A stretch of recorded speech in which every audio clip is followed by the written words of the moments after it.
Hey, what's going on everyone, and I'm back again today for another Overlord Season 4 episode breakdown. So guys, this episode marks the end of the Volume 10 content, and honestly, I was surprised how much they were able to cover in this one episode. It seemed a lot longer when I was reading it in the light novel, and I think the reason for that is because they cut a lot of Ainz's inner dialogue in the anime. So we start off with that scene between Ainz and Ainzak, the guild master, and this whole scene is just about establishing Ainz's purpose in the Bahar'uth Empire, which is to recruit adventurers for the Sorcerer Kingdom. And in the light novel, an interesting thing that goes on in Ainz's mind is he kind of views Ainzak as like one of his employees, and he keeps thinking about parallels with his old world, Earth. He keeps kind of viewing Ainzak as a good employee, and Ainz is his boss, and so therefore he wants to treat him well. Because all the NPCs in Nazarick basically just say anything goes, whatever he says, it's law, whatever. But Ainzak is actually giving him good feedback and allowing him to learn more. There is one scene in particular that was cut between Ainz and Ainzak that I thought was really interesting in the light novel. It's a scene right before Ainz and Ainzak meet with Osk, who's the promoter for the arena, and Ainzak states that he hasn't been to the Empire's arena since he was an adventurer. When Ainzak was an adventurer, he apparently captured some undead that were in the Kotz Plains and transported them to the arena to be used in one of the matches. He gets a little nervous when telling Ainz this because Ainz is also undead. Ainz isn't offended by this, and he tells Ainzak that he is an Overlord. And this is where Ainzak reveals that he's never heard of an Overlord undead, which is the race that Ainz is. And this is where Ainz explains that there are many different types of Overlords in Yggdrasil, and Ainz is just one type that focuses on magic casting. Ainz then considers the possibility of other Overlords possibly have existing in the New World, and maybe some existing currently. I just thought that was interesting because it shows more about Yggdrasil. We didn't have that scene between Fluder and Ainz, and this one was really interesting in the light novel because of all of Ainz's inner dialogue. It's kind of funny, really, because the thing is that Fluder wants Ainz to be his teacher. However, Ainz didn't get any of his powers through actually studying magic. He got his powers through leveling up in a game. So when Fluder says he wants to peer into the abyss of magic, Ainz actually has no idea what he's talking about. I want to see the chasm of magic, to tug upon the threads of creation. Show me, please! What? And he's kind of nervous around Fluder because he knows that Fluder knows more about this kind of stuff than Ainz actually does, even though Ainz is way more powerful. And one of the things they discuss in the light novel is about divination magic. This is where we learn that Fluder does not actually have a whole lot of skill in divination magic. He's more skilled in arcane magic. And this is where Ainz also explains a mechanic in Yggdrasil in that normally a person is only limited to 3 spells per level. So therefore a level 20 person could only choose like 60 spells, and therefore choosing divination spells, which are pretty niche, would be kind of a hard decision to make. So Ainz decides to give Fluder some magic items so he can use divination spells. So he ends up giving that book to Fluder, which is called the Codex of the Dead. And it's not actually like a spell book or anything like that. It's some sort of lore book that he got in Yggdrasil. I'm not 100% sure, actually. I believe the way it was described in the light novel was it's some sort of lore book that's for a fantasy world in Yggdrasil. And the reason why Fluder couldn't read it is because it's written in Japanese. So he gave Fluder that book as a way to kind of like take up his time so he wouldn't ask him any more questions about magic, since he's not a very good teacher, and having Fluder translate it from Japanese would take a long time. He also elaborates more about how Jerknev has found out about his betrayal and has slowly but surely been removing his responsibilities. And this is where Ainz explains more about his opinion on the Empire, because Fluder asks him why he doesn't just conquer the Empire since he could do that. But the thing is that Ainz doesn't want to do that. He doesn't want the Sorcerer Kingdom to be viewed as a kingdom that just conquers everybody. He views the Bahar'uth Empire as an allied nation that he wants to have a formal alliance with, and so he wants Fluder to remain there in order to keep protecting the Empire because he wants it to still stand and grow. I just thought that was an interesting thing because it shows you more on the inside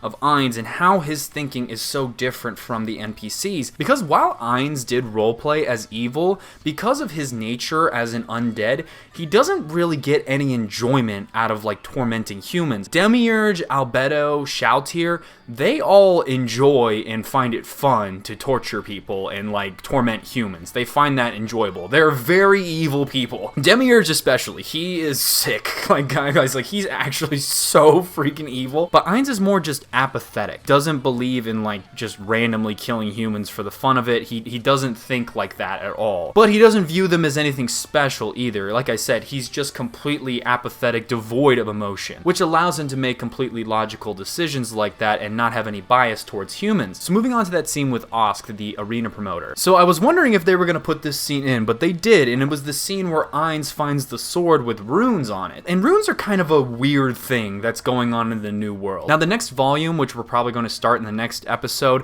does involve where runes come from and like who made the runes and everything like that. It centers around the dwarves, who are the ones who use runecraft, so I don't really want to get too deep into runecraft right now. But in the light novel, when Ainz finds the sword with the runes on it, he only recognizes the runes from Earth. It's weird because I've heard several different things on runecraft actually, but from what I understand, one of two things involved runes. Either runes are completely native to the New World, or two, they existed in Yggdrasil, but they were like an extremely rare and niche mechanic that like not a whole lot of people knew about or kept secret. And they were brought over to the New World from Yggdrasil, but like not a whole lot of people in Yggdrasil knew about runes. But that was just an interesting point about runes that I wanted to talk about because we're going to be getting into that kind of stuff in the next volume. So a scene that was cut from the light novel in the anime during this whole conversation is that Ainz actually gives Ainzak an enchanted sword as a reward for all of his work. And he begins to instill like loyalty in Ainzak and appreciation and everything like that. And Osk asks him about his power and like, is it because you're super old because you're an undead? And Ainz is like, of course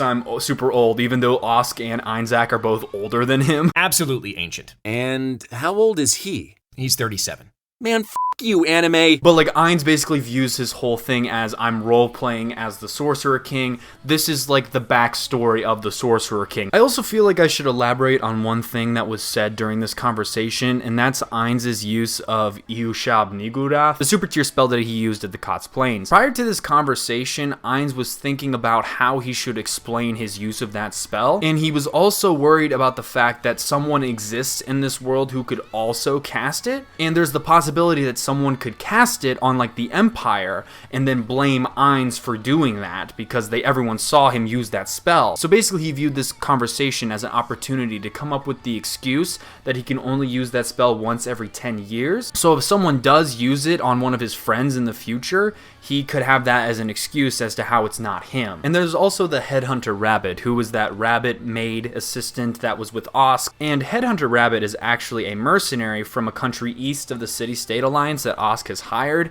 And apparently in the past, Headhunter Rabbit saved Osk from an assassination attempt. So moving on to the fight between Ainz and Gogan. Now I saw this, but a lot of people online already noticed that the weapons he was using against Gogan were the same as Clementine's. And in the light novel, there's actually inner dialogue once again where Ainz thinks back to his fight with Clementine and is trying to mimic her fighting style, thinks about how much he appreciates his battle with her and like how he learned more about fighting as a vanguard and a warrior from her, because at that time Ainz knew jack shit about melee combat, and still in terms of like skills and everything, he only rates himself around like a mid-level 30 warrior at best. But he has all these extra things helping him out, not to mention he's level 100, so just his base stats in general just make him OP as shit even when fighting as a warrior. And something that isn't fleshed out completely in the anime, even though it was shown, is that Ainz actually disabled his high-tiered physical nullification skill, and I believe that skill nullifies all physical attacks below level 60. So you have to be level 60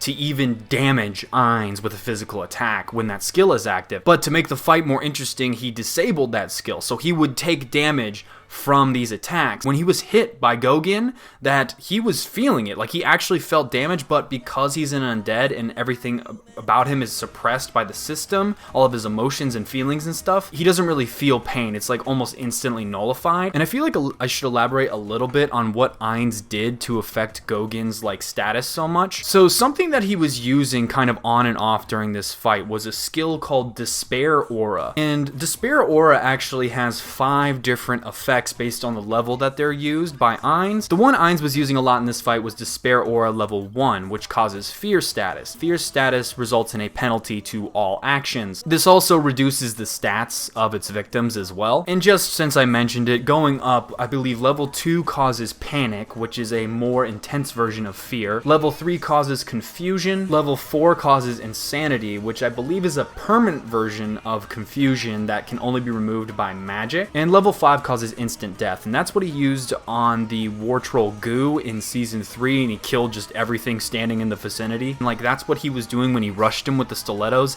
and you see that moment where Ainz kind of flashes a little bit and then Gogan gets affected. That was Despair Aura. But one other thing in the anime I thought was really funny, this has nothing to do with the light novel, but how they showed Jerkneef cheering for the martial lord during the fight. And you can just tell in the way he's cheering, he's just completely losing his mind. And I just thought that was really funny, and I liked the way how the anime presented that. But going on to the conversation where Jerkneef offers to become a vassal state of the Sorcerer Kingdom, once again, this is Jerkneef just completely overestimating Ainz's, mental level. The fact of the matter is that Ainz doesn't even know what a vassal state is, and he has no idea how to like broker any sort of deal like this. So he just like puts it off and is just like, I gotta talk to Demiurge and Albedo about this. Like, I can't make these kind of decisions by myself. But once again, Jerkneef just completely overthinks it and is just like, oh, why would he not accept it? It's because he has his own plans. And like once again, he thinks Ainz is playing 5D chess. Gonna cry? And I also found it funny how one of his guards is just like, maybe he wasn't thinking about it at all, and he's just like, are you kidding me? That's not possible, when that is actually what's happening. Just once again, this shows that Ainz is just having to fake being this, genius overlord character so hard, and like it's just helpful being an undead because he doesn't show emotions because he can't on his face, and also that his emotions being suppressed. So really what happened is Ainz got extremely lucky to stumble upon the Empire during this whole like kind of plot to ally with the Slain Theocracy, and that made Jerkneef think that he's just a complete genius that can't be beaten no matter what. So guys, overall, I actually really enjoyed this episode. It was nice to see some action. It was also cool to see Ainz fighting with so many disadvantages, because it's not that he would lose or anything like that, but it's just he had to approach this fight a lot differently than he would any other, because he didn't use magic, he was nullifying his skills, he didn't have equipment, he had all these handicaps. So it was cool seeing him come to this fight with a different mindset and have to approach it differently. And there were several other minor details that were explored in the light novel, but it would just take way too long to break it down. But I recommend you guys read volume 10 and kind of compare it yourselves, because I didn't go over every single difference. What do you guys think of this episode? Leave your thoughts in the comment section below. I want to know what you guys thought about it as well. If you enjoyed this video and you want to see more like it, please don't forget to hit that like button on your way out. If you aren't already, please subscribe to the channel. It helps me out more than you know, and it'll also let you know when I post in the future. With that being said, I want to thank you all for watching to the very end of the video, and I will see you all next time. Bye!